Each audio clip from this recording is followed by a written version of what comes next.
This is Calabash community, and as you may know, the Feast of St. Rose de Lima, the patron saint of the Rose Floral Society, was held on August 30th in Belle Vue. 7 groups gathered there for the church service and parade. They are Soufre, Moshi, Labri, Oleon, Dennery, Deriso, and hosts Bellevue. We will chat with the host group shortly, but first we are joined by Drania Frederick of the Cultural Development Foundation about the day's events and future plans for the festival. Well, before that, the different communities would have had seances in their community. I remember maybe about a week ago attending a seance in Oleon. That was very good. And then what we have done for the last 2 years is create a grand seance where we invite the groups to come together and amalgamate and stage this large seance in Rodney Bay between the two malls. It's sponsored by Baywalk Mall, JQ Mall, First National Bank, Landmark Events, and Flow. And this seance is really part of CDF's drive to educate the public about the festival. Many people may have not attended a seance before, and this is the experience to be part of it and get engaged and understand the festival, and also to build the festival as a product. You have this thing that can become part of the tourism product, that you have this festival and it has all of those elements to it.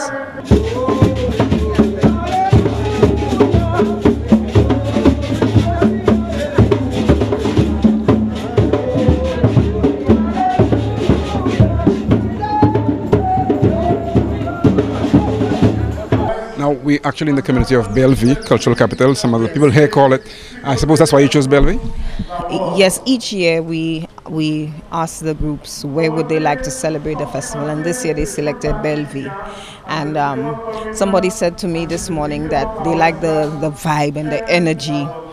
It's bursting with energy.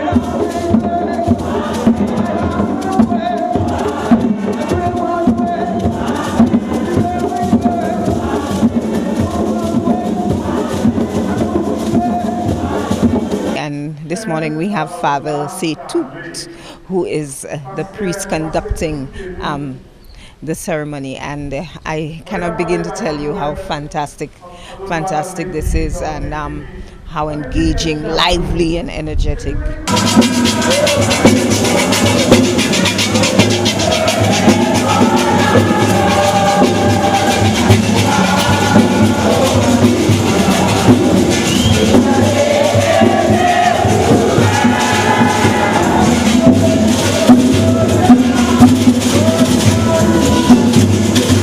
Talking about the structure, we notice a lot of the groups deliberately, or probably, I don't know if it's accidentally, do have quite a lot of young persons in there. Talk to us about that increased attention to getting more young people into the groups. Recently, there's been a shift.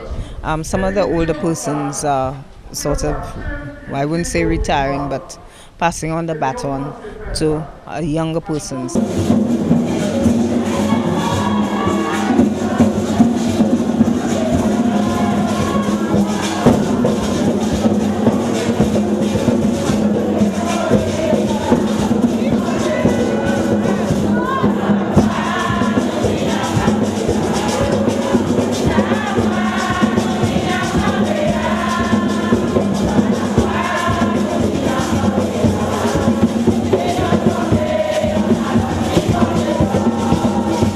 CDF has a strategic plan that we want to help them in terms of the organizational structure, to help people in terms of succession. You know, we have this theory that it's one person doing all of the work all the time, but how to structure the group so it becomes equal, it becomes balanced, and there's continuity.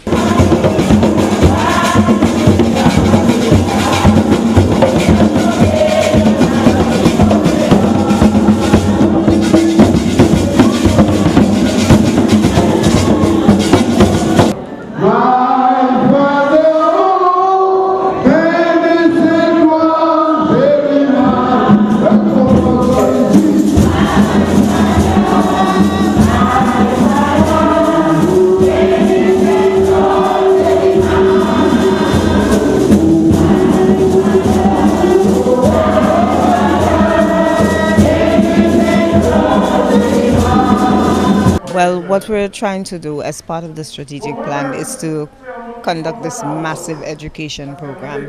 And we believe that it's not knowing about something does not mean that there's no interest.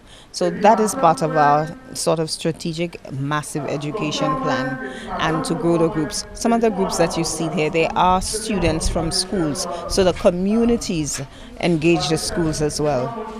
The Ghost Seance, we have other elements that we want to add to the festival.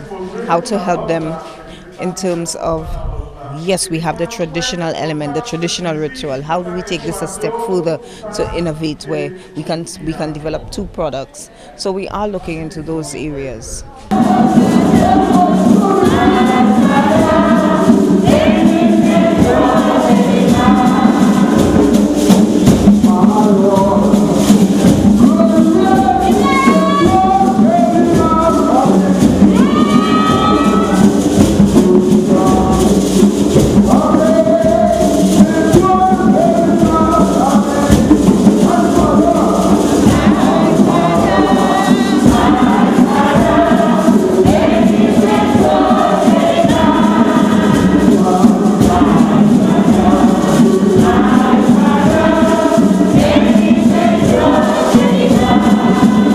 We do know you in many capacities. We do not know you as royalty. Explain to us how you got involved in this. What's the history that's got you involved in the Lawas? Well, I have been involved in the Bellevue Lawas group for about 4 years, and in my first role I was the magistrate in the Lawas group. For the past 2 to 3 years I have been the newly crowned prince of the Bellevue Lawas group, so I also work in terms of helping to organize some of the activities.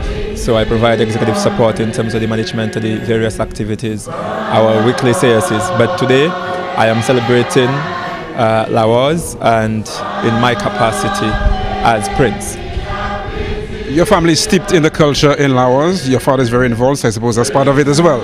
Yes, well, my father, Sylvester Flood, is one of the founders of Avot Service, and Avot Service is a renowned folk group in St. Lucia. They perform on several stages, junior choir, jazz and other activities of this nature. So clearly, growing up with him, I need to also indicate that he comes from a family with a rich cultural background. He comes from the same family as Ramopoleon, Nelson Flood. You have people like Captain Eliud, Copperwell Jones. So all these people in Bellevue are all related, and that is why I always say that Bellevue has a tremendous and rich legacy when it comes to cultural activities and cultural personalities. So growing up in a community of this nature, there is no way I could have escaped not being part of an activity such as Lawas. And the other thing too, as a community leader, Lawas is not just a cultural activity for us, but it is a means of bringing people together, uniting people, getting people to understand that we need to come together to help improve the things in our community. So it helps to develop leadership abilities of the people who are part of the Lawas group. So for me, I see it as normal community work in terms of being part of this experience.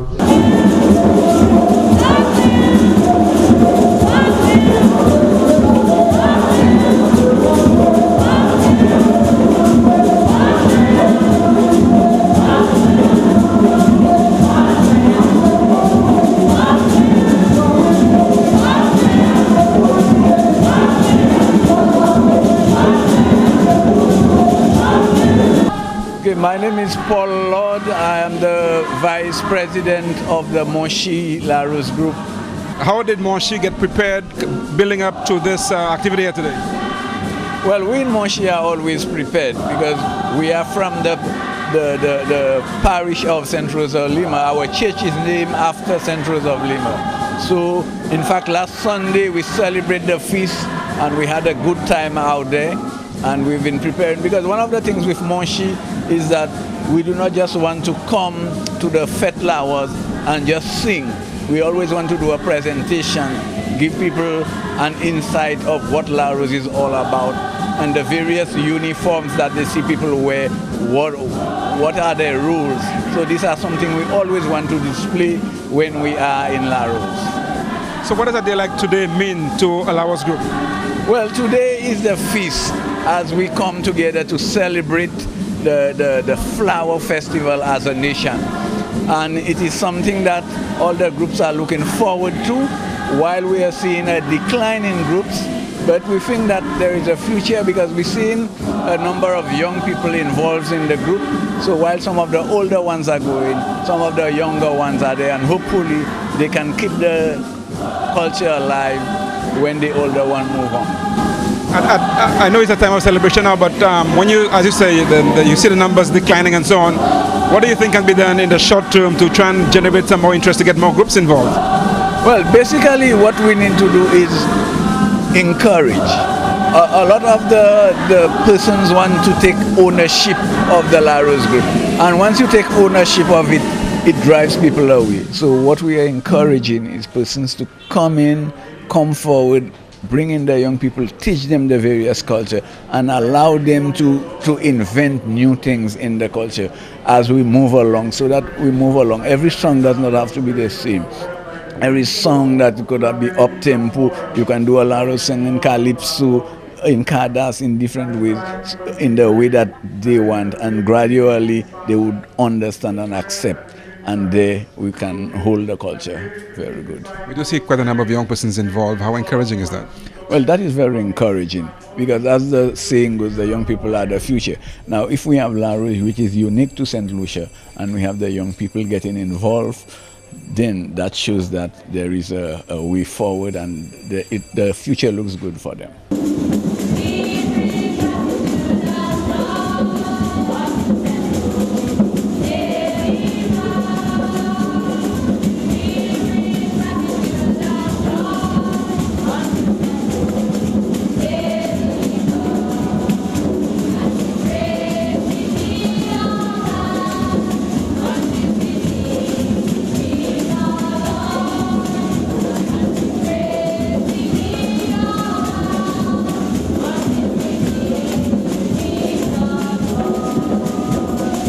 The next floral event is the La Marguerite Festival, which is normally taking place in October. We will tell you what plans are in place for the celebration once everything is finalized. This is Calabash Community. We will pause now, but there is more ahead, including a visit to Jackmail. Stay tuned.